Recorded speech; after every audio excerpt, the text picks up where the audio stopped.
Bienvenido al podcast Vivir y Liderar de forma consciente. Soy Els, coach empresarial y personal y desde hace muchos años una apasionada del liderazgo y de la comunicación, una pasión que me gustaría mucho pegarte. En este podcast te voy a sumergir en el mundo mágico del liderazgo consciente.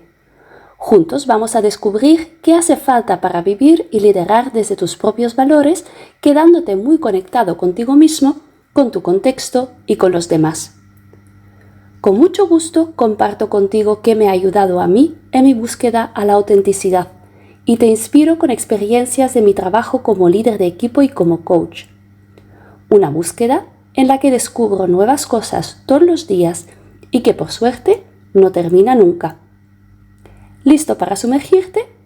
Al agua, patos. ¿Siempre das el 100% en el trabajo? ¿Y quieres que en tu vida privada salga todo perfecto también? ¿Pones el listón muy alto y tienes la sensación que aún así no salen las cosas como te gustaría? ¿Te parece muy importante que los demás piensen bien de ti? ¿Te vendría bien tener 2 horas más al día para poder terminar todo lo que te propusiste? ¿Te cuesta perdonarte cuando cometes errores? ¿A menudo dudas de ti mismo y de la calidad de tu trabajo? ¿Tienes un gran sentido de la responsabilidad y te gusta tener el control? ¿Has contestado sí a todas o casi todas esas preguntas? Bienvenido a este episodio perfeccionista.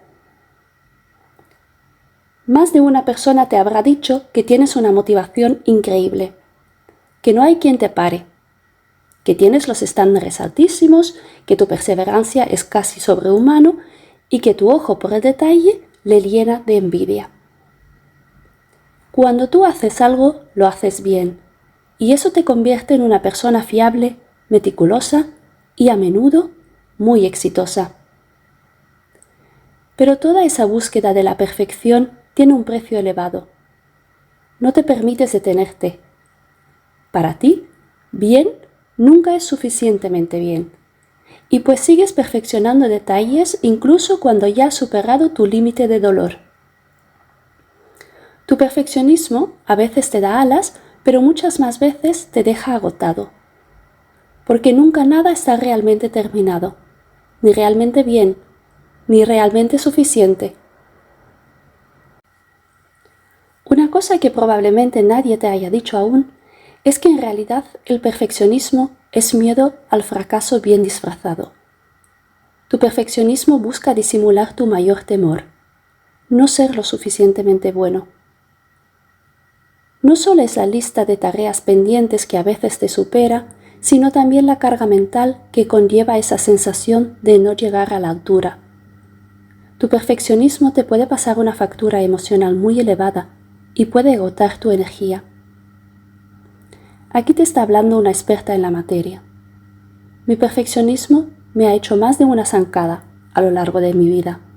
Y siendo sincera, aún hay momentos en los que me doy cuenta de que mi afán de hacer las cosas mejor que mejor a veces me paraliza.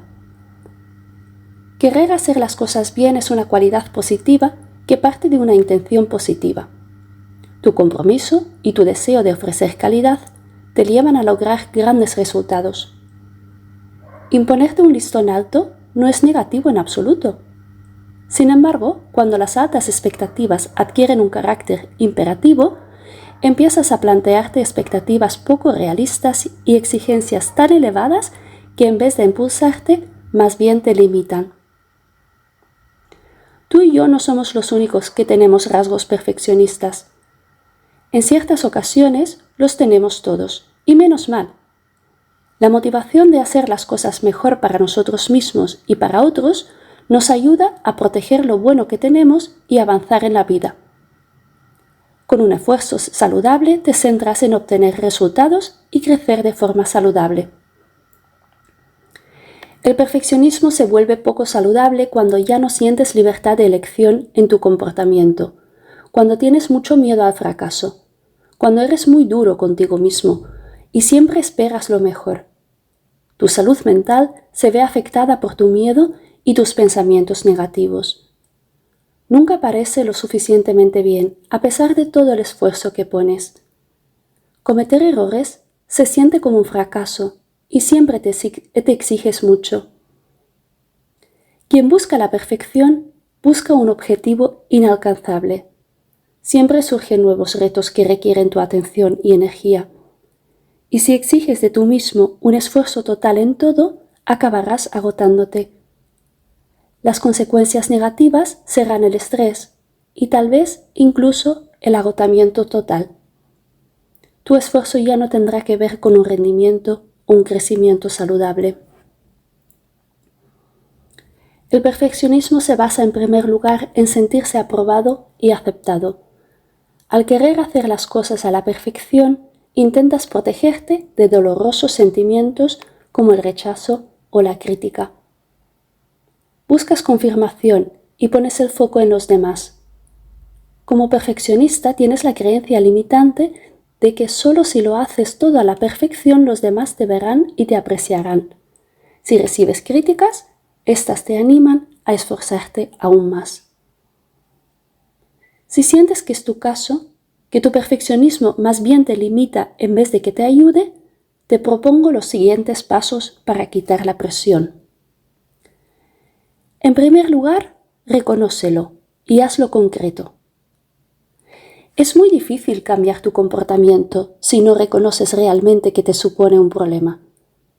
Si reconoces dónde tu perfeccionismo te está obstaculizando, te tomas más serio y empiezas a centrarte en ti mismo en lugar de en los demás. Para concretar el problema, haz lo siguiente. Describe 3 ejemplos en los que tu perfeccionismo haya salido a relucir esta semana. ¿En qué has invertido mucha energía y sigues sintiendo que no es suficiente? Supongamos que hubieras hecho estas 3 cosas con un poco menos de intensidad, ¿cuál habría sido el resultado? ¿A qué le tienes miedo? En segundo lugar, escucha tu voz crítica interna.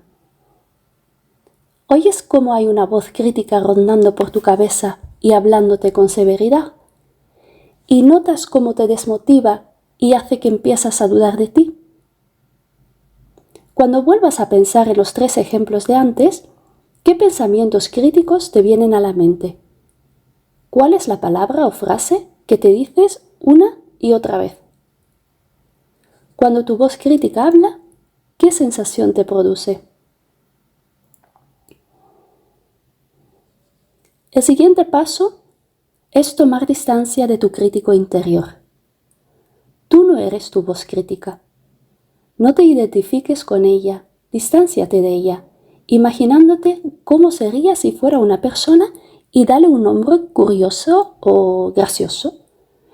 En cuanto notes que empieza a hablar, párala y dile algo como: «Hola, doña Perfección, gracias por tu comentario, ya veré si lo tengo en cuenta». Y si te tiene harto de verdad, recuérdale que no le habías invitado y mándale a callarse.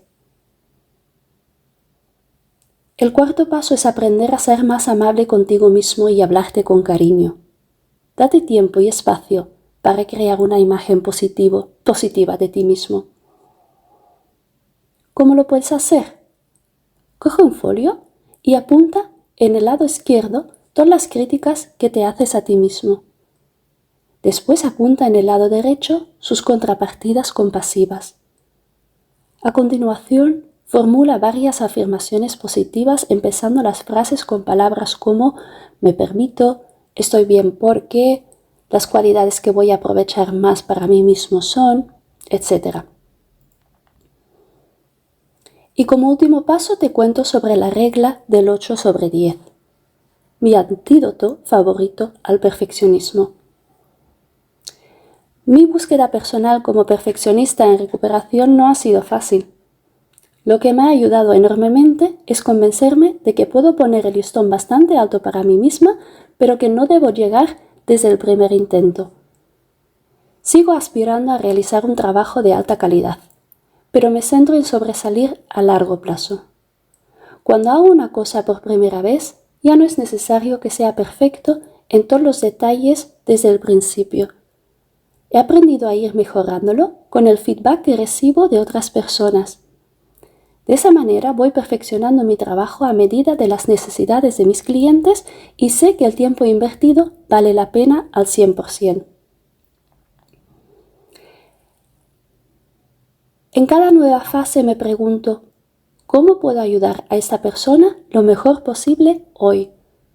Me centro en el progreso, no en la perfección. Me he dado cuenta de que mi 8 sobre 10 es percibido por muchas personas como un 9 o más. Mi nuevo mantra es, no tiene que ser perfecto para ser valioso, y con eso no solo he ganado muchísimo tiempo, sino también una buena dosis de alegría de vivir. Te invito a probarlo esta semana. Empieza con algo pequeño y ve descubriendo cómo te sientes. Y si te animas, compártelo en los comentarios debajo de este episodio. Si piensas que este podcast puede ser interesante para una persona en tu entorno, pásale el enlace y ayúdale a recuperar su alegría de vivir. Te lo agradecerá, y nosotros también. Gracias por estar aquí otra vez hoy. Nos vemos pronto en el siguiente episodio. Estás escuchando No me cuentes cuentos en Radio Global Coach, en PNL Radio, y seguimos hablando de bienestar y emprendimiento, pero también de finanzas, que es un pilar fundamental. Para ello tenemos a Aricel Brito, experta en finanzas para médicos y emprendedores. Aricel, bienvenida. Hola Raquel, muchísimas gracias. Gracias por la invitación. Me encanta estar aquí contigo. Gracias por compartir este espacio porque vamos a hablar de un pilar muy importante, como he dicho en la introducción, que son las finanzas para poder sostener estos negocios. ¿A qué retos se enfrentan los emprendedores día a día con las finanzas en su emprendimiento? Sí.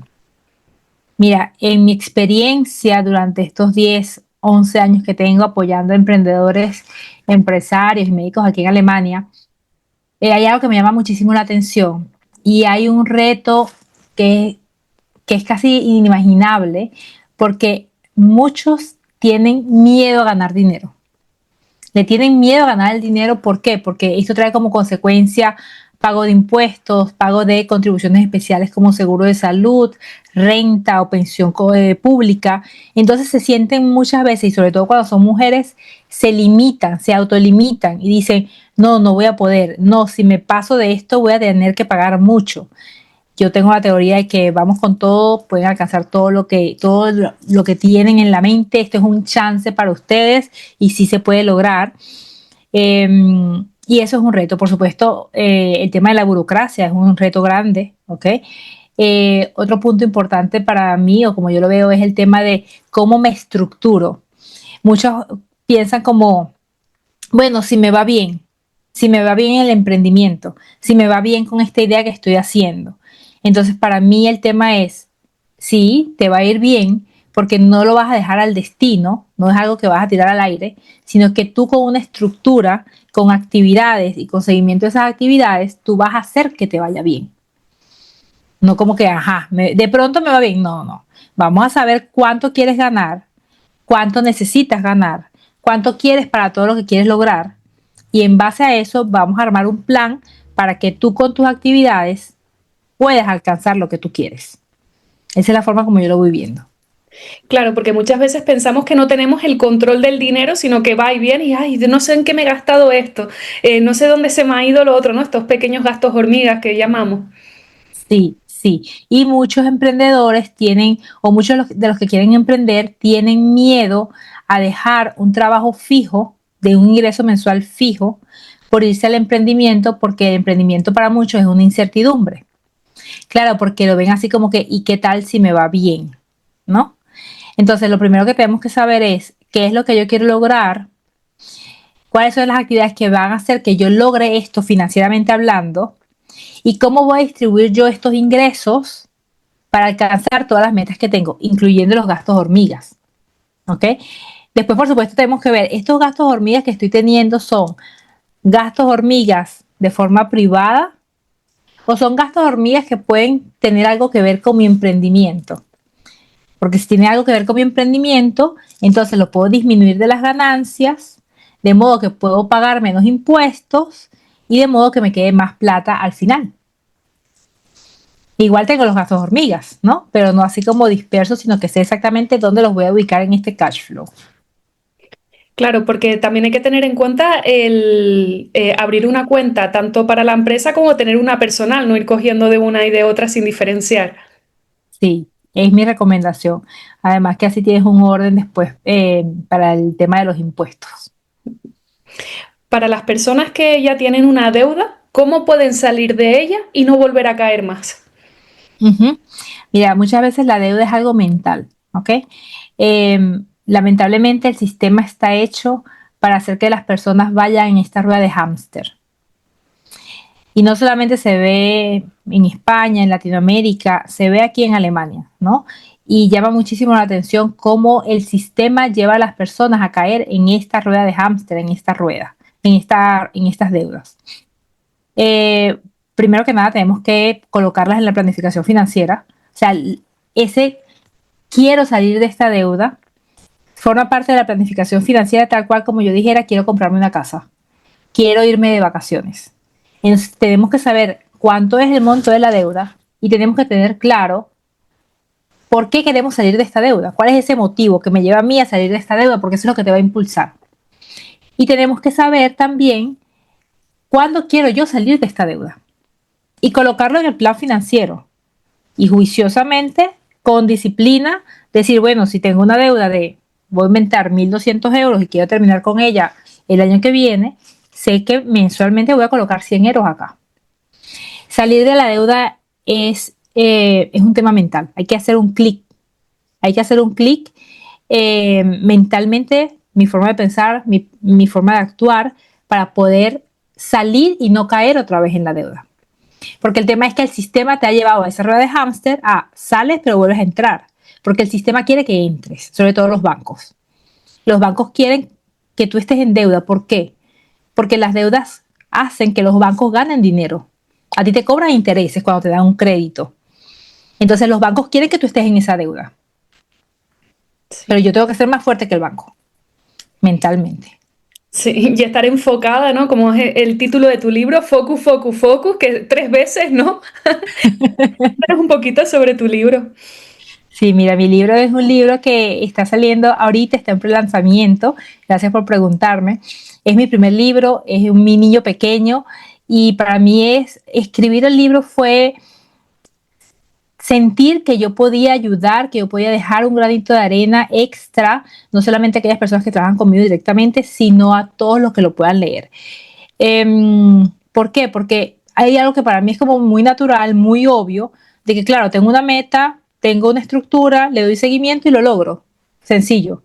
Una fórmula súper sencilla. Pero me di cuenta en las asesorías, en las mentorías, de que no es tan sencillo. Entonces, en el libro es un libro de mucha autorreflexión, muchas preguntas, respuestas propias, también muchas metáforas y cuentos, no me eches cuentos, con la intención de que las personas puedan alcanzar esas metas que tienen. Hay fórmulas, no fórmulas mágicas, sino que fórmulas que te ayudan a lograr esas metas. Y tal cual como su nombre lo indica, bueno, focus, focus, focus, en alemán, porque también usamos técnicas alemanas. Y hay 3 focos principales. Hay un foco que es esa misión que tienes, esa visión, ese futuro, eso que tú estás viendo. Hay otro foco que es esa meta, ese proyecto, y hay otro foco que eres tú. Entonces, ¿cómo unir todo esto para alcanzar lo que yo quiero? Hablo también, por ejemplo, y les dejo una tarea que me la inculcó mi mamá. Siempre el niño Jesús sí existe. Los 3 Reyes Magos sí existen. Pero tienes que tener fe. Y lo primero que hacemos en el libro también es escribir una carta al niño Jesús. ¿Por qué? Porque después nosotros primero tenemos que saber qué queremos realmente en esa carta del niño Jesús, como cuando éramos chiquitos, ¿no? Querido niño Jesús, yo me porto muy bien, quiero que me traigas tan, tan, tan. Queridos Reyes Magos, quiero que me traigas. Tenemos que saber qué queremos, porque después vamos a trazar esas actividades para alcanzar eso que queremos. El niño Jesús existe, los 3 Reyes Magos existen y existen en nosotros. Nosotros somos nuestros propios Reyes Magos y lo podemos lograr, pero tenemos que saber qué queremos primero. Claro, y también tener esta red de contactos que se pueda hacer a partir de networking, ¿no? En este evento que también estás organizando. Sí, tenemos un evento maravilloso, precioso en Mallorca, 5, 6, 7 de noviembre. El evento se llama Logra. Es un evento para empresarios, emprendedores, visionarios, líderes. Es un evento para, primero, para apoyar a todos los que están en este nuevo camino, en este camino del emprendimiento, donde todos ustedes van a poder ver de la mano de otros mentores que ya han recorrido el camino, que el camino no es tan complicado. Y nosotros como mentores tenemos una gran responsabilidad frente a todos los nuevos. ¿Por qué? Porque todos los que están comenzando este camino no tienen que dar tantos golpes como los que hemos podido dar nosotros en nuestro momento. ¿Por qué? Porque nosotros no tuvimos en nuestra época alguien que nos tomara de la mano y nos dijera, mira, qué chévere que te ocupes de las finanzas, mira las finanzas desde este punto de vista, mira, es importante que tengas relaciones porque por medio de las relaciones vas a poder conocer a otras personas y crecer. Mira, es importante en este mundo actual que tengas marketing, porque si no tienes marketing, pues te vas a quedar ahí escondido. Y todas estas cositas que nosotros hemos aprendido con el tiempo, pues ahora se las vamos a brindar a todo este nuevo grupo de jóvenes emprendedores o de emprendedores jóvenes que nos acompañan y que quieren crecer y lograrlo. Es un evento que va a estar muy, muy bonito. Aricel, muchísimas gracias por este ratito, no me cuentes cuentos, por ayudarnos a gestionar mejor esas finanzas. Encantadísima, encantadísima. Gracias Raquel por la invitación, gracias por la armonía y por la alegría y por la energía que me transmites. Un besito para todos. Muchas gracias. Nosotros seguimos aquí en Radio Global Coach después de unos minutos musicales. Estás escuchando No me cuentes cuentos en Radio Global Coach en PNL Radio en esta novena temporada donde seguimos entrevistando a empresarios, emprendedores y directivos. Y es que en el programa de hoy vamos a hablar de tres aspectos muy potentes, que es la estrategia, el talento y el liderazgo. Para ello tenemos hoy de invitada especial a Sofía Cabrera, manager de División Ibérica en compra comparativa EP. Sofía. Venta competitiva. Ahí está. Bienvenida, Sofía. Muchas gracias, Raquel. Vamos a hablar de talento. Vamos a empezar por el talento. ¿Cómo lo podemos detectar? Uy, bueno, qué bueno que empezamos muy fuerte, Raquel. Fuerte a tope. Pues mira, el tema de detectar el talento, pues claramente es algo que nos gustaría a todos los empresarios saber, la fórmula mágica. Como en todo en la vida, no existe una fórmula mágica, pero hay algo muy importante que creo que siempre se nos olvida. No solamente es el cómo, sino el qué. Tenemos que tener muy claro qué estamos buscando para poderlo detectar. Y ahí es donde mucha gente se pierde. Mucha gente quiere tener una metodología muy buena, quiere tener un cómo muy bueno, pero se olvida de qué es lo que tengo que evaluar. Entonces, siempre el primer paso para detectar el talento es tener muy bien definido el perfil. Es decir, qué competencias tiene que tener esta persona que la van a ayudar a tener éxito en su trabajo y que además son las que tiene la gente a la que le va bien y que no tiene la gente que falla en este puesto. Entonces, ese siempre sería el primer punto para encontrar el talento. Habría muchos otros, pero bueno. Hay que tenerlo claro desde las dos partes, desde la persona que está buscando talento, ¿no? Es decir, necesito esta persona con estas características para mi empresa, como también para las personas que postulan, que muchas veces pues con esa necesidad de trabajo hace que se envíe el currículum a muchísimas ofertas y no está como diseñado, ¿no? Por así decirlo, ese currículum para ese puesto en concreto. Totalmente, y me gusta mucho el tema del currículum porque efectivamente creo que como candidatos siempre que vayamos a aspirar a alguna posición tenemos que saber perfilarnos, ¿no? Y saber como igual, como dices, qué queremos, viene de las dos partes, porque yo creo que es la máxima en la vida. Hay una frase que dice que si no sabes a dónde vas, ya llegaste, y creo que aplica para todo y aplica en el talento. Totalmente. ¿Tú estás a favor en tu empresa, a favor o en contra de del tipo de entrevista tradicional? No sé qué entiendes por entrevista tradicional. La que utilizamos siempre de pregunta-respuesta o quizás irlas variando, hacer alguna dinámica para ver si se adapta o no a ese perfil. Pues mira, nosotros promovemos mucho y yo personalmente creo mucho en la entrevista por competencias. Siempre algún otro tipo de evaluación, pues más bien práctica, eh, es muy buena, pero muchas veces no se tienen los recursos para hacerlas, ¿no? Esto es algo que en general suele estar delegado a grandes empresas que pueden hacer grandes training centers y assessment centers. Pero la entrevista por competencias, que pues, se podría entender como una entrevista tradicional, es aquella en la que vamos preguntando por cosas muy específicas que ha hecho el candidato en el pasado. Porque si tú me cuentas cómo has planeado tus últimos 3 episodios de No me cuentes cuentos, puedo hacerme una idea de cómo vas a planear el siguiente. Claro. Y lo mismo aplica para los candidatos. Sí, de hecho yo me acuerdo que me presenté una entrevista de trabajo hace un montón de años que era en grupo y la verdad que me llamó muchísimo la atención porque era la primera vez que hacía una así y por un lado era como, bueno, es necesario porque al fin y al cabo no deja de ser un puesto comercial y por otro lado esa que dices, ay, me gustaría que fuese solo para mí, ¿no? Entonces hay Sí, yo diferentes... las entrevistas en entrevistas, no otro tipo de assessment. Entrevistas en grupo no, para mí no son muy efectivas. Personalmente creo que se pierde un poco el estar uno a uno y es muy difícil reconocer comportamientos observables que luego te vayan a llevar a tomar una buena decisión en un grupo. Ujú. Y una vez que ya tenemos ese talento dentro de la empresa, ¿cómo podemos mantenerlo? Bueno, eso, eso es todavía más complicado, pero al mismo tiempo es sencillo. Igual creo que uno bueno, a mí me gusta mucho mi trabajo, me vas a notar mucho usando este tipo de analogías porque yo veo que todo lo que aplica en la empresa aplica en la vida.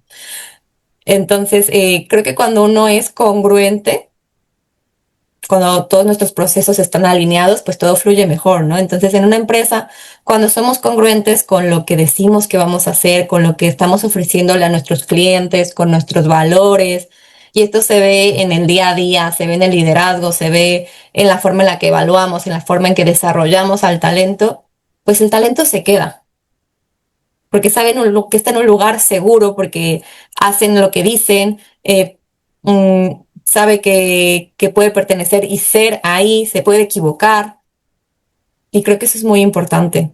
Sí, hay un dicho que dice que hay algo más peligroso que formar a las personas y que se vayan, no formarlas y que se queden. Uf, me encanta.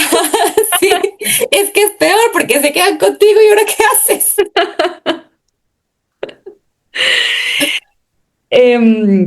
Sofía, ¿es verdad que el 80% de las contrataciones en ventas se toman en los primeros 10 minutos? Esa decisión de decir, ya te conozco y 10 minutos tardan en saber si te voy a comprar o no. Pasa muchísimo, particularmente en ventas, porque, sobre todo porque los gerentes comerciales no están capacitados, no les han dado las herramientas para hacer una buena entrevista. Entonces, como es normal y completamente natural, se dejan guiar por su intuición. Entonces, si el candidato les da un buen feeling, digamos, tienen una química con él o no la tienen en un inicio, pues es el peso más fuerte de la decisión. Entonces, bueno, tristemente en 10 minutos ya el candidato tiene un destino definido y es muy peligroso porque claramente en 10 minutos y guiados por la intuición, pues no podemos saber si era la persona correcta y la dejamos ir o si realmente no es esa persona que no nos va a sumar y ya la estamos comprando. Claro, es el feeling más que puedes tener con esa persona, ¿no? Más allá de lo que pueda aportar, porque quizás le hace un entrevistador distinto, esa misma entrevista a la persona y lo contrata, ¿no? Claro, sí, y yo siempre hablo del tema de la metodología, porque cuando, o sea, es normal que tengamos intuiciones, es normal que tengamos un feeling, pero también tenemos que saber que pues, somos humanos y nos podemos equivocar. O sea, yo te pregunto a ti, ¿tú alguna vez has conocido a una persona y la primera impresión que te dio es muy distinta a la que tienes después de conocerla de verdad? Sí, es lo que se dice, conoces y desconoces a la persona a la vez, ¿no? Claro, totalmente. Entonces, pues no nos podemos fiar completamente de lo que estamos sintiendo, de nuestra intuición, y, pero si tenemos una metodología, aunque tengamos esta sensación, aunque tengamos esta química o no la tengamos, tenemos un método para saber qué tenemos que preguntar, cómo lo vamos a preguntar, cómo lo vamos a evaluar y luego podamos tomar una mejor decisión y usar, yo siempre digo que la intuición es importante, pero no para decidir, sino para indagar. Oye, aquí hay algo que no me sienta bien en el cuerpo, ¿no? Mi intuición me dice que hay algo que no. Pues voy a escucharla y voy a buscar con mi metodología más información. O al revés, oye, hay algo que me dice que sí, venga, vamos a escuchar esto, pero vamos a corroborarlo, ¿no? No me voy a dejar llevar por la emoción y voy a usar mi método, mis preguntas para recabar información que luego le pueda yo enseñar al resto de mi equipo y les diga, no, mira, es que Raquel es una chica maravillosa porque me comentó esto y aquello, esto es algo observable, que además se aplica muy bien con lo que necesitamos en el puesto y entonces te podemos evaluar y tomamos una decisión. Claro, también existen esas situaciones en empresas donde te cae mal una persona, pero es que es buenísima trabajando, ¿no? Entonces dices, ¿qué hago, no? Bueno, ese es otro tema pues muy importante también y creo que o sea, no menos importante porque o sea, ahora siempre te puede caer alguien mejor o peor, ¿no? Y a final de cuentas en el trabajo pues tenemos una meta común. Pero más allá de que te caiga bien o mal una persona, siempre es muy importante en la entrevista, o más bien desde la entrevista, corroborar que la persona encaje con la cultura. Porque si no encaja con los valores que se viven dentro de la empresa, pues como dices, el trabajo se vuelve un poco complicado, ¿no? Y por supuesto que hay gente muy capaz de desarrollar el trabajo, pero ¿a costa de qué? Claro. Sí, también es complicado tomar esas decisiones cuando tienes que decir que no a un proyecto, quizás decirle que no a alguien, ¿no? Con todo lo que supone y lo que hay detrás, porque en las entrevistas de trabajo se puede tomar esto muy bien o muy mal. De hecho, hay empresas que ni avisan de que no van a contratar a la persona porque le siguen preguntando, no, a mí me ha pasado, pero ¿por qué? ¿Por qué no me contratan? ¿No? Y le dices más o menos pues, un poco por encima, mira, pues no encaja con el perfil, lo guardaremos para para futuras oportunidades, pero aún así continúan, ¿no? Pues mira, yo sí soy muy partidaria de tener mucha transparencia con los candidatos. A mí cuando una empresa no te contesta me parece una falta de respeto impresionante. Porque, oye, estoy poniendo mi tiempo y mi ilusión y mi expertise, que a lo mejor te gusta o no te gusta, te sirve o no te sirve, pero lo estoy poniendo a tu disposición, me merezco una respuesta, ¿no? Sí, Entonces yo siempre soy partidaria de darle mucha comunicación al candidato y como dices, de tratar de darle también un feedback, sobre todo si lo pide. Porque, bueno, pues yo como parte del proceso en alguna ocasión me ha tocado dar el feedback y sí que muchas veces se tiene como algo negativo, el como, oye, ¿cómo te voy a decir que no me gustó esto de ti, ¿no? Pero también yo lo veo como una oportunidad de ofrecer algo que el candidato no está viendo. claro. Y ya dependerá del candidato, pues si lo usa para mejorar o no, y también dependerá mucho de cómo se lo transmitamos, ¿no? Oye, no te voy a decir que eres un tal por cual, no, simplemente voy a decir, mira, estábamos buscando esto, y de ahí también regreso a la metodología. Oye, mira, yo tenía estos criterios, tú me has dado estas respuestas, no se parecen, por eso no te he contratado, ¿no? Entonces ya no le pongo un juicio de valor de que es bueno o es malo, simplemente no encajas con mis criterios. Entonces te lo puedo decir de una manera muy transparente y sin sentir que te estoy ofendiendo, ni mucho menos porque no es así. Claro, no trasladarlo al ámbito personal. Claro, totalmente. Sofía, ¿qué tips darías a las empresas para retener este talento y también fomentar un buen ambiente dentro de la entidad?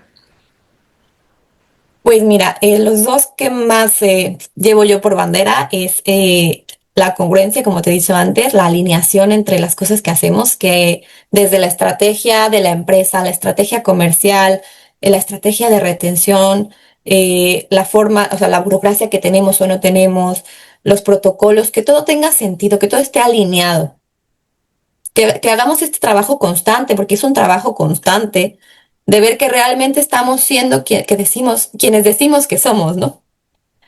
Y por otro lado, el conocer a la gente, el realmente acordarnos de que ahora sí que el humano es el recurso más importante de nuestras empresas, son las personas las que sacan adelante los sueños de los empresarios que muchas veces empiezan en un escritorio, que ni siquiera es un escritorio, es una mesa y se convierten en multinacionales.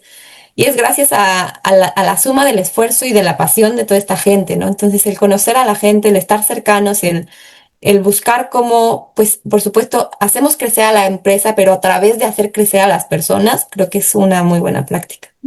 Yo creo que las palabras que has dicho, que es pasión, es lo que te define a ti también, cómo hablas de tu trabajo, cómo explicas este tema, que es un melón enorme, que podríamos hablar. Enorme.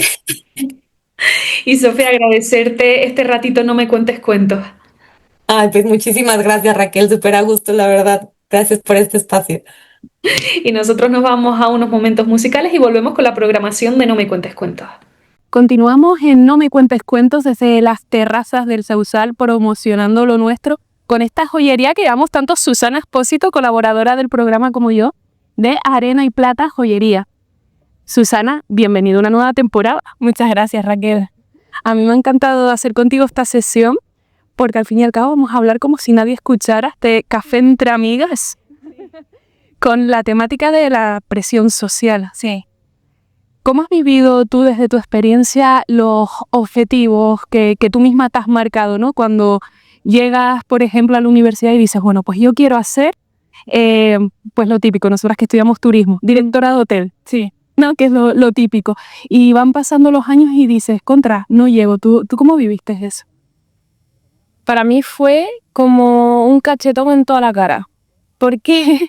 Pues básicamente porque todas sabemos y todos sabemos que desde pequeña nos andan inculcando que tenemos que estudiar para ser alguien y muchas veces no nos permitimos conocernos a nosotros mismos, cuál es el camino que queremos seguir realmente como personas, como Raquel, como Susana, ¿vale?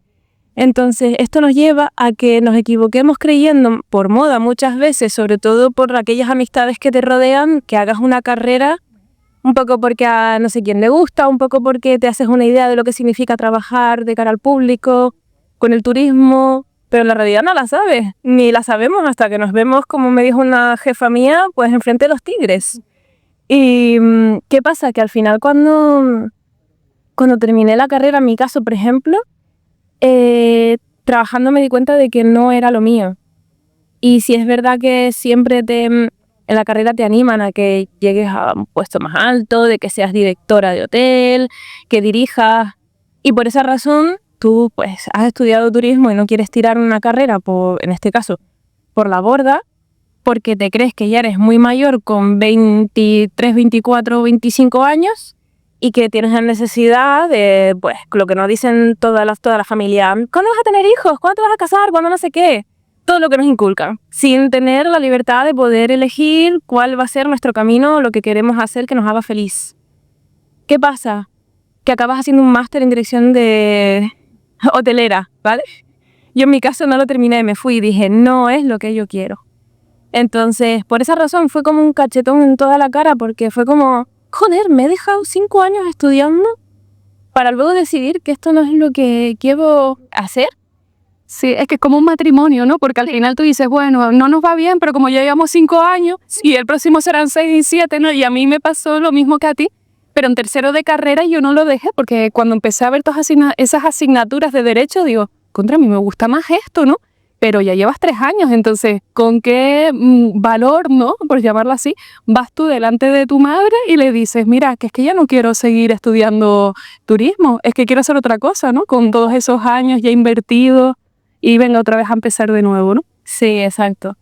Y al final hay personas que deciden empezar de nuevo, como en nuestro caso, y hay personas que simplemente se creen, pues, por sí mismos, por inseguridades, porque es lo que creen que deben de hacer, o simplemente por presión social o familiar, y se mantienen en un puesto de trabajo que no les gusta. O tratan de buscar un poco, pues, esa satisfacción que no encontraron en la carrera o en los primeros trabajos de una carrera que no les gusta, tratando de llegar a un puesto un poco más alto, y va a ser más de lo mismo, porque estás hundido, pues hablando feo, la misma mierda, ¿vale? Claro. Sí, que va a seguir oliendo igual de mal. Es que lo que hablabas tú de los tigres, porque yo veía muy bonita la teoría, pero la práctica es otra cosa. Sí, sí, totalmente. Sí, porque vamos en recepción que te vienen, no, porque ya no solo estás lidiando con los clientes, estás lidiando con el jefe, con los compañeros, con un trabajo en el que no te sientes realizado, y es lo que hablamos al principio, siempre te dicen de llegar al tope cuando tú entras. ¿Qué quieres ser? Director de hotel, a dirigir desde el principio, y después ya cuando llegas pues al último año ya has visto todo el abanico, ¿no? que hay, ya eliges ya con otro criterio, y ahí es cuando pues cada uno va encontrando su camino, pero claro, hay que haber de todo, porque si todos fuéramos directores, ¿no?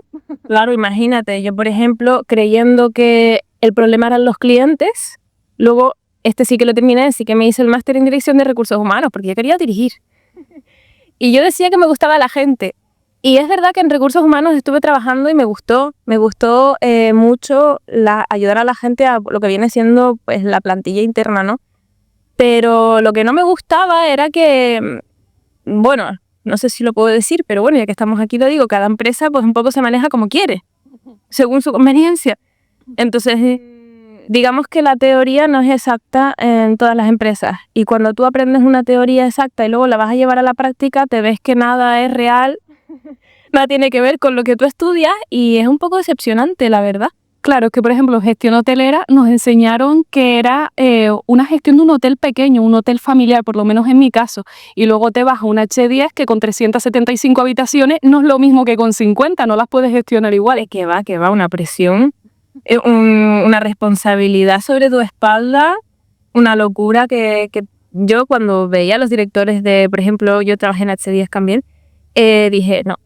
O sea, si lo tenía claro casi claro cuando salí de la carrera y luego me metí en el máster y lo llevé hasta la mitad, fue porque me vi a los directores de los hoteles donde yo trabajé con una presión que yo decía, no. Y los subdirectores ya ni hablar. O sea, no encuentras la libertad. Al final estás siendo esclavo de un puesto de trabajo que ni siquiera te gusta, que no es lo mismo que te guste y que de repente lo disfrutes. Creo que para esto te tiene que gustar, porque si no puede llegar a ser una verdadera pesadilla. Sí, también está la fuga de talento, ¿no? Que aquí no se encuentra trabajo de director de hotel y bueno, mi mayor parte de nuestra promoción está fuera. Sí, haciendo otras cosas, incluso emprendiendo, bueno, como en nuestro caso. Sí, al final. Bueno, yo creo que es algo genérico el estudiar una carrera y que después te termines dedicando a otra cosa. Sí, a ver, yo lo siento, pero creo que es un poco lamentable, ¿no? Pero viene un poco por la raíz esta de que cuando somos pequeños nos inculcan que tenemos que ser alguien y que sin carrera no somos nadie, cuando eso es una auténtica mentira. Yo creo que lo más importante en nuestras bases es poder conocernos bien para saber quién queremos ser y luego llevarlo al nivel profesional para poder disfrutar de nuestra vida y de en general, nuestra vida profesional, familiar, amistosa, etc. Creo que una cosa va unida a la otra. Si no eres familiar de una forma, al final vas arrastrando todo al resto de áreas, ¿no? Y así nos encontramos prácticamente todo el mundo ahora mismo. Sí, es que claro, a los 18 años te ves en la encrucijada de decir, tengo que elegir mi destino, sin experiencia previa, sin saber lo que te gusta y sin conocerte a ti, ¿no? En algún punto vas a tener que elegirlo y no está garantizado que vayas a acertar, ¿no? Pero bueno, al fin y al cabo, yo no considero que sea nada un fracaso porque de todo hemos aprendido. Sí. Yo, por ejemplo, he aplicado muchísimas cosas que he aprendido de turismo, en derecho, en el emprendimiento y en muchísimas cosas a nivel personal también. Hombre, yo tengo que decir que de la carrera lo que más me ha servido a mí y lo que más me gustó descubrir fue que estadística fue una de las asignaturas que creo que puede servirle a todo el mundo. Y que por suerte sí que tuvimos una buena profesora o por lo menos en mi caso, que cuando lo llevé a departamentos como administración, sí que pude decir, joder, qué guay, porque esto me sirve un montón. Sí, no, hay asignaturas que valen para todo, igualmente los idiomas. Sí, también, claro. Yo tengo que admitir que cuando llegué a Alemania, yo se supone que tenía un B2 certificado y yo llegué al aeropuerto, no estaba la directora, ¿no? Que me iba a buscar, ¿qué hago aquí? Con 21 años, ¿sabes? Recién salí a la carrera, nada apareció y yo no entendía a esa señora. ¿Verdad? De la práctica y de lo que se había aprendido en la escuela de idiomas y en la universidad, yo no entendía. Y me dijo, bueno, tú ibas a ir a recepción, pero hasta que tú no te hagas con el idioma, pues en pisos y en restaurantes. Digo, venga, pues vale, tú sabes que a mí no se me caen los anillos con nada y así hemos empezado. Pues bueno, en Alemania el tema de la inmigración es jodidito, por decirlo así. Sí, la verdad que a mí me trataron bastante mal en el sentido de que barría el suelo de rodillas y con uno de estos.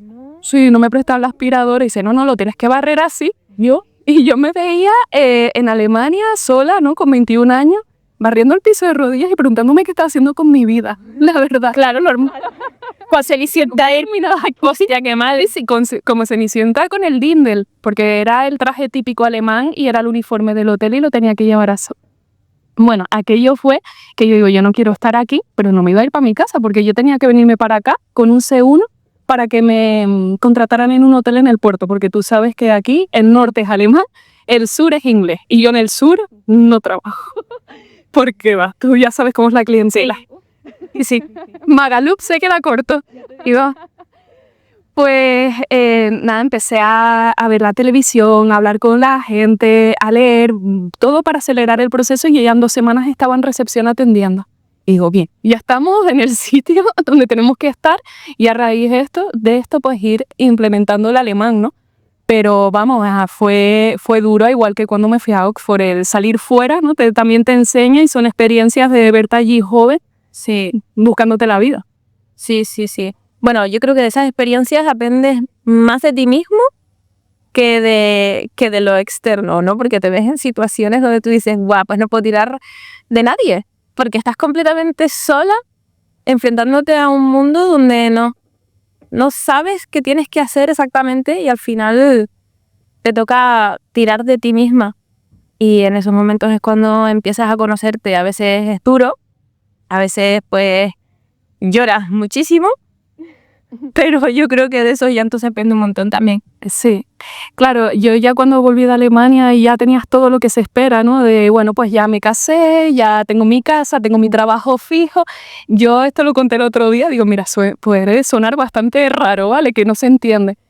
Pero yo descubrí que había algo que no estaba funcionando cuando yo ya había conseguido como esos objetivos, ¿no? Que se supone que tenemos que conseguir. Y me veía en un crucero en Bahamas llorando. Y digo, ¿por qué estoy llorando en Bahamas? Si tengo todo en la vida, ¿qué pasa? Sí, ¿sabes? O sea, ya he conseguido todo y yo no soy feliz. Es que aquí hay un problema de fondo, ¿no? Y ahí cuando empiezas a indagar y ya te haces ese trabajo personal y empiezas a ver quién eres tú y lo que quieres de verdad. No lo que se supone que tienes que querer. Buah, cuando llegas a ese pueblito es como agridulce, ¿no? Porque te das cuenta de muchas cosas que pesan, porque ha pasado mucho tiempo. Estás tú contigo desde hace miles de años y te vienes a dar cuenta ahora de cosas que quieres cambiar en tu vida y es como, ya, cómo pesa todo lo vivido. Pero cómo lo agradeces a la vez, porque si no, no serías tú quien eres ahora y es maravilloso eso. Sí, los cambios también como que asustan, ¿no? De cuando estuvimos en el networking, en la White Party de la semana pasada, había muchas personas que estaban como en ese punto de ¿doy el salto o no lo doy a emprender? Y en los cambios para bien o para mal son cambios que hay que integrarlos. Y yo creo que los cambios ninguno es malo. Ninguno. A la gente le da mucho miedo el cambio. Es verdad que a veces cuesta mucho más llevarlo que según qué ocasiones, ¿no? Y qué cosas quieras llevar a cabo. Pero creo que todos son buenos. Porque independientemente de que tú intentes crear un cambio en tu vida y de repente no te salga bien, no necesariamente es un fracaso porque tú has dado un paso que previamente no habías dado. Entonces eso supone una evolución para ti. Lo que pasa es que hay muchas personas que se lo toman como un fracaso y entonces se quedan anclados en ese supuesto fracaso que es mental, porque no es real, porque si ya tú has dado un paso significa que has avanzado, que has aprendido, que has hecho cosas diferentes y que eso te ha nutrido de alguna manera. Entonces, yo creo que todos los cambios siempre son buenos por eso, porque te ayudan a crecer y a aprender muchas cosas sobre ti mismo, sobre todo. Yo, en el emprendimiento ha sido cuando más me he conocido y creo que sí, que los cambios son ideales para conocerse a uno mismo y sobre todo si se trata del emprendimiento. Ojalá todo el mundo pudiera hacerlo, ojalá todo el mundo se atreviera. Hay mucha gente con mucho talento y fuera que no se atreve y es como una pena, ¿no? Porque lo ves y dices, joder, lo que tendrías o lo que podrías hacer o a dónde podrías llegar o a cuánta gente podrías ayudar si te atrevieras. Sí, es que muchos vemos el potencial que hay en los demás, pero no vemos el potencial en nosotros mismos, ¿no? Porque a mí se me ocurre mentorizando un montón de ideas para los negocios. Digo, mira, yo con tu negocio haría esto, tal. Y después para el mío, bueno, tú sabes, casa del herrero, cuchara de palo. Sí, siempre nos pasa. Creo que todos cometemos ese, bueno, no error, ¿no? Pero que a todos nos pasa ese sentimiento de querer mirar siempre hacia afuera o de querer ayudar fuera, pero luego nos cuesta muchísimo mirar hacia adentro y ese es otro trabajo personal que debemos de llevar a cabo y que como no estamos acostumbrados, pues nos cuesta tanto. Sí, el quitarse la culpa. Buf, la culpa es horrorosa. Sí, nos falta sacarnos el látigo de 7 puntas y darnos en la espalda. Pero date cuenta que sí, total. Pero no lo quiero, gracias. Prefiero no quedarme con la culpa. Date cuenta que, yo pienso eso, yo lo he visto así, yo creo que donde hay miedo siempre detrás hay una culpa. Entonces, realmente si no nos dejáramos llevar por el miedo que te estanca, pues si fuera el miedo este que te activa, pues a lo mejor de repente das pasos y tú dices, yo no me voy a quedar aquí, yo voy a hacer lo que tenga que hacer y enfrento el miedo que estoy sintiendo en este momento. Pero el miedo este que te estanca, que te lleva a sentir culpa por a lo mejor de repente no podía haber empezado a emprender antes de ayer y no lo he hecho porque tengo miedo de crear relaciones y esto me lleva a sentir culpa porque estoy parada y no estoy generando, por ejemplo. O yo qué sé, el caso de un familiar mío que yo tenía contratado conmigo hace unos años, que tiene muchísimo talento. Vete, yo me busco la vida, de verdad, tú tienes muchísimo potencial y quiero que emprendas. No, es que me da miedo porque tengo una hija, porque tengo que pagar, porque no sé cómo va lo de emprender, porque los trimestrales, porque el autónomo. Y al final eso le llevó a la culpa de no haber realizado en su momento el sueño de esta persona, que bueno, tengo que decir que a día de hoy por fin dio el paso y no daría marcha atrás. Entonces, yo sí que creo que la culpa siempre viene detrás del miedo. Y lo que hay que aprender es a gestionar ese miedo, que es súper difícil, ¿eh? Sí, no, y sobre todo después cuando ves que la idea la ha materializado otra persona porque tú no te has decidido hacerlo. Joder, qué rabia eso, me caché en la mar. Sí, cuando dices, se me ha quitado la idea y me ha quitado encima el local. Joder. Sí, es frustrante, pero bueno, eso igual también puede llegar a servir como para dar el paso ya, oye, como espabila de una vez, ¿no? Sí, total. Sí. ¿Cuál ha sido tu mayor salto al vacío? El mío, emprender. Sí, salir de un trabajo cómodo en el que tengo un sueldo a fin de mes, pero en el que no soy feliz porque me como cosas que consideraba que no eran justas para mí, o el intento de saltar de un puesto a un puesto mejor sabiendo que me lo merezco y ver que personas que se lo curraban menos, por decirlo así, pues lo han obtenido antes, porque yo siempre he sido una persona de que si tengo que dar más lo doy y si tengo que echar horas las doy, muchas veces callada la boca por querer ser mejor o dar lo mejor o aprender más. Y cuando decidí no conformarme con eso porque yo sentía que valía más, dije, joder, yo quiero emprender. Aparte era una idea que tenía desde que era adolescente. Desde antes de ir a la universidad yo decía que yo iba a la universidad, estudiaba, tenía una carrera, pero para luego emprender. Entonces surgió en la pandemia casi la idea firme de emprender. Mi familia me apoyó. Y digamos que un poco el miedo fue como desapareciendo porque me sentí apoyada por quienes para mí son importantes. Y el mayor salto al vacío fue volverme autónoma por primera vez, empezar a ver documentación que no tenía ni idea, empezar a mover cosas que para mí eran como un mundo, porque a mí me daba muchísimo miedo que me multaran por cosas que hiciera mal y luego te das cuenta de que realmente no estás haciendo nada mal. Que a veces no tienes ni idea de los pasos que tienes que dar, pero existen asesores, existen abogados, existen personas con experiencia a las que le puedes preguntar, pero también nos da miedo preguntar porque creemos que nos van a llamar tontos. Pero me cacha en la mar que nadie ha nacido aprendido, ¿sabes? Entonces, ese ha sido, de llorar y decir, ay, no sé cómo hacer esto, no sé cómo presentar en no sé cuánto, no sé qué, y armar un drama y luego decir, pues lo hago, me da igual, si está bien, y si está mal, ya me lo reclamarán. Luego no reclamármelo nunca, exacto. Claro, sí, es que son beneficios, ¿no? Lo del emprender, todo tiene su cara y su cruz, pero sí es verdad que yo valoro muchísimo el tiempo de decir cómo me organizo hoy, ¿no? De que si quieres ir a una reunión en otra isla, te puedes coger el avión y irte y no tienes que pedirle permiso a nadie ni días libres.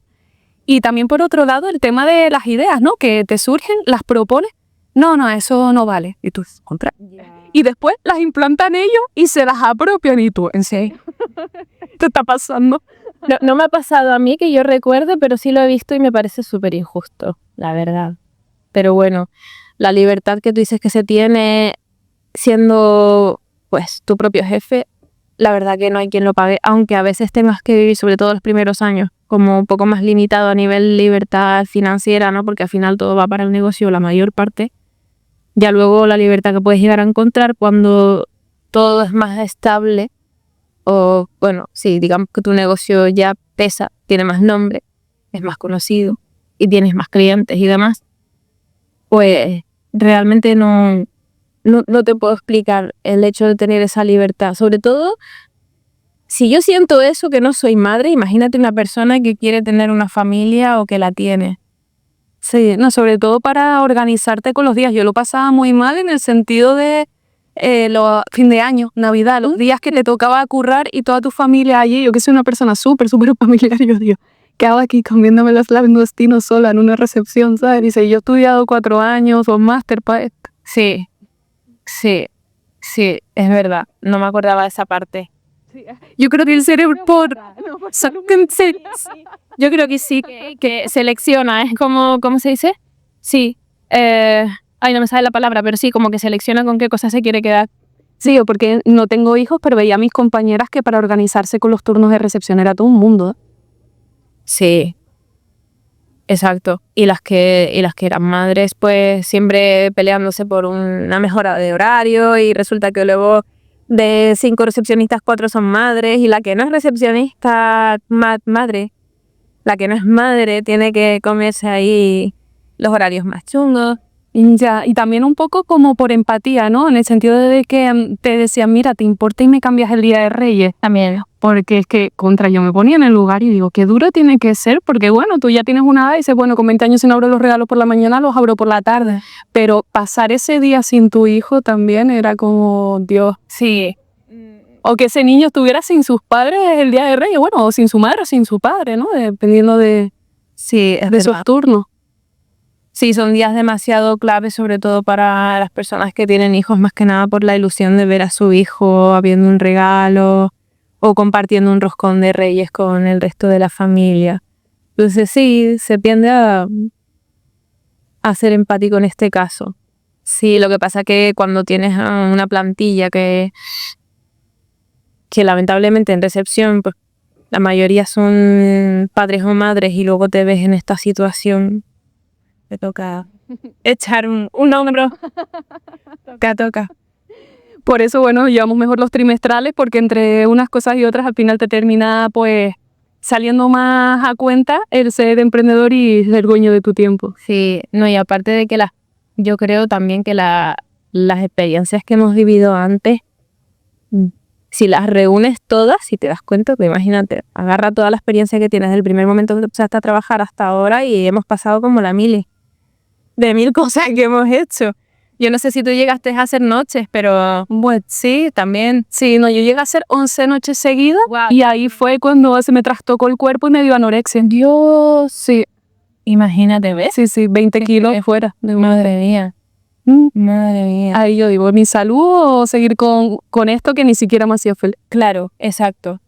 Nada, una vez que pasas la mili y te hartas, llegas al punto de hartazgo y dices, emprendo, chao, porque así tienen un montón de talento, exacto. Todos tenemos un talento oculto, solo falta que miremos un poco para adentro, que descubramos realmente qué nos gusta y para qué somos buenos, ¿no? Y eso está difícil cuando estamos inmersos en una sociedad que todo es estudia, trabaja, tienes hijos, trabaja, cuidas de tu familia, trabaja, cuidas de tu familia, mueres. Y mueres, es exacto. Sí, pero realmente creo que eso se puede cambiar, porque yo creo que no estamos aquí solamente para eso. Sí, hay que buscar el camino, porque yo siempre he dicho que cada uno tiene un concepto propio de felicidad, ¿no? Una mujer se siente realizada trabajando, otra siendo madre, otras ambas. Vamos, que no hay un modelo definido el que tengamos que seguir y que cada uno pues tiene su camino. Exactamente, sí. Susana, muchísimas gracias por este ratito en No Me Cuentes Cuentos. A ti ha sido todo un placer.